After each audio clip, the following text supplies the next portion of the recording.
En ce moment, on parle énormément de la grippe A, donc faut-il se vacciner par ce vaccin H1N1? Oh ben, écoutez, déjà les vaccins qui ont été très étudiés sont des vaccins qui créent des quantités de problèmes. Alors celui-là a été expédié à toute vitesse, vraiment très vite. Il n'a pas été vérifié. Malgré tout ce qu'on nous raconte, ça n'est pas vrai qu'il y a des adjuvants qu'il y a toujours eu. Il y a par exemple dans un des nouveaux vaccins un produit qui s'appelle du squalène, et les gouvernements n'arrêtent pas de nous dire mais le squalène on en a dans le corps humain. C'est vrai qu'on en a dans le corps humain, mais il est naturel. Mais quand vous l'introduisez par des piqûres et que c'est un squalène qui est extérieur, il est évident qu'au contraire le corps, nos anticorps, quand ils voient le squalène qui va arriver dans le corps, nos anticorps, qui sont, comme je vous dis, une armée, vont combattre ce squalène. Mais en même temps, ils ne feront plus la différence entre le squalène du corps et le squalène qu'on introduit, et ils risquent de nous détruire le squalène de notre corps, qui est nécessaire à l'équilibre de notre corps. Donc ça va créer des quantités de pathologies très graves, et ce produit-là, il ne faut pas oublier qu'il était dans tous les vaccins contre l'anthrax qu'on a donnés aux soldats du Golfe. Alors quand j'entends Mme Bachelot dire que tous ces produits qu'on met dans les vaccins, ces adjuvants ne risquent rien, parce que ça fait des années qu'on en met dans les vaccins sans aucun risque, il y a quand même des milliers de soldats du Golfe qui ont porté plainte autant aux États-Unis qu'en Angleterre qu'en France, et ils n'ont jamais eu de réponse. Demandez à un soldat du Golfe s'il recommencera à se faire vacciner, tous vous diront jamais. Et c'est ça qu'on est en train de mettre dans le corps des gens. Et on voit que c'est la pagaille, puisqu'on vous dit, ah oui, mais les femmes enceintes, il vaut mieux quand même ne pas avoir d'adjuvant. Et après, on vous dit, oui, mais s'il n'y a pas d'adjuvant, ça sert à rien. Alors, ça sert à quoi, ce vaccin?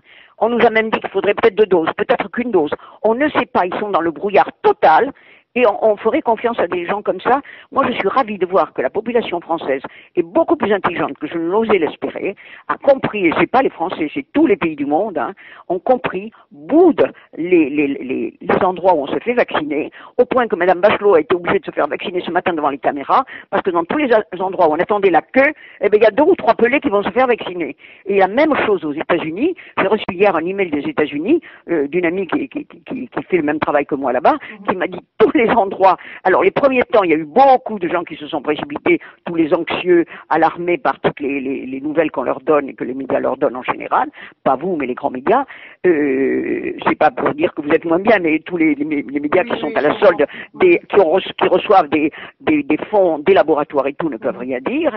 Eh bien, ceux-là se sont précipités. Et maintenant, elle me disait qu'il y a des endroits qui sont des lieux de vaccination, comme on l'a fait en France. Et dans ces lieux-là, vous savez, c'est Anne ne vois-tu rien venir. Il n'y a personne à l'horizon qui ne vient de se faire vacciner. Elle m'a même cité un endroit dans l'Ontario où il y a un immense centre et il n'y a pas un pelé qui se soit fait vacciner depuis que c'est ouvert.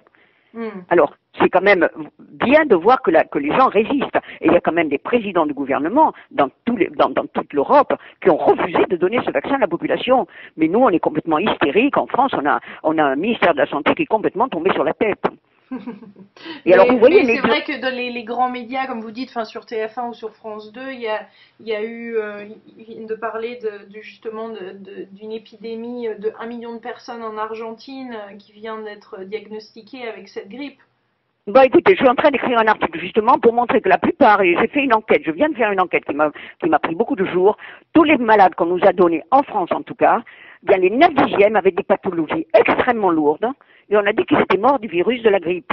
Or, quand vous faites une enquête, vous apprenez, par exemple, il y avait un bébé qui est mort, on en a fait un plat énorme, ce bébé était condamné, il avait une malformation cardiaque, il aurait peut-être pu vivre 1 mois ou 2, et il est mort parce qu'on lui a trouvé le virus de la grippe.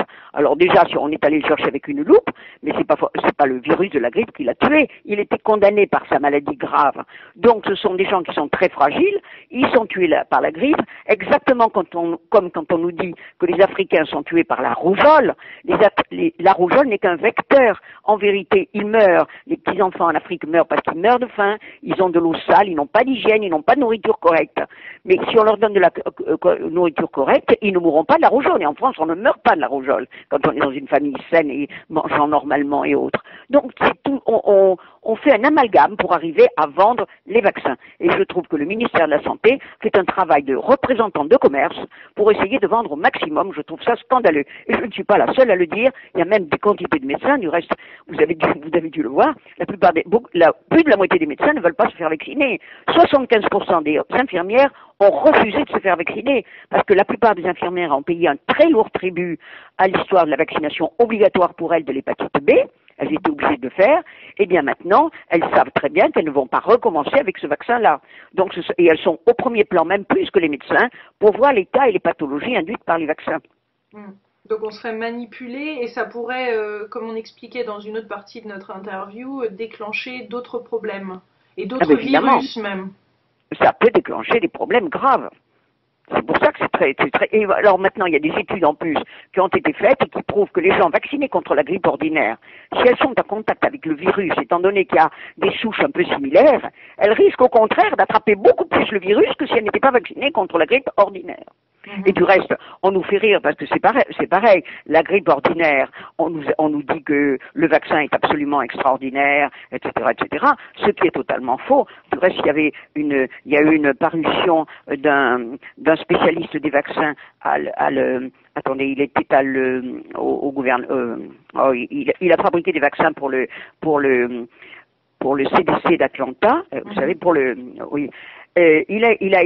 FDA, excusez-moi, oui. Il était chef de contrôle des vaccins. Il s'appelle Anthony Morris.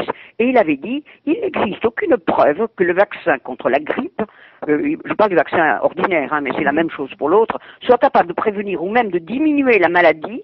Ces fabricants le savent savent très bien qu'il ne sert à rien, mais ils continuent à le vendre. Donc c'est pour de l'intérêt.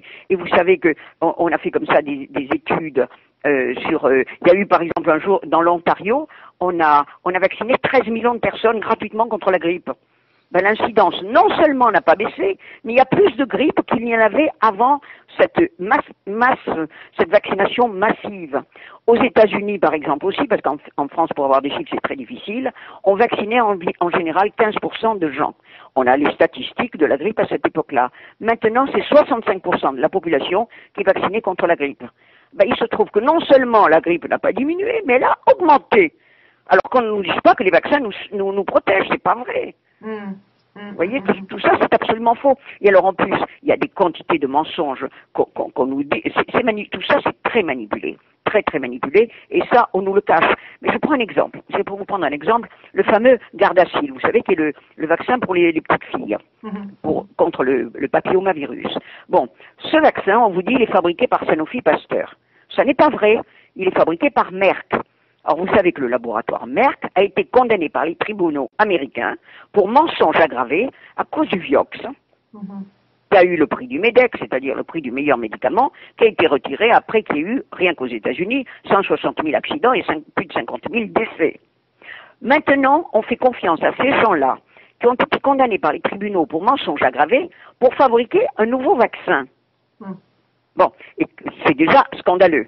Et maintenant, moi je sais que quand on a commencé à faire ce vaccin, très très vite après, on a donné le prix Nobel à un Allemand qui s'appelait Harald zur Hausen, je sais pas comment on dit, qui a découvert le papillomavirus il y a, je sais pas, 17 ans ou pas mal d'années. Et je me suis dit, pourquoi on lui donne le prix Nobel? C'est parce que ce vaccin ne se vend pas bien. Parce que c'est pas normal. Et j'en ai parlé à des amis qui m'ont dit, oh non, là tu exagères, parce que le comité du prix Nobel, tu te rends compte, oh là là, non, ils peuvent pas toucher de l'argent de Merck. Eh ben, non, ils ont touché de l'argent, ils sont consultants. On a découvert que les deux principaux du comité Nobel, c'est un avocat suédois qui a découvert ça, un procureur de la République, suédois, qui a fait une enquête, et il a découvert qu'il y a deux personnes importantes dans le prix Nobel qui sont des consultants pour AstraZeneca et qui a donné à ces deux personnes énormément d'argent qui les paie, si vous voulez. Donc, ils ont donné le prix à ce type-là, et AstraZeneca touche des royalties de Merck et de Glaxo. Il y en a un qui fabrique le Cervarix et l'autre le Gardasil. Vous voyez,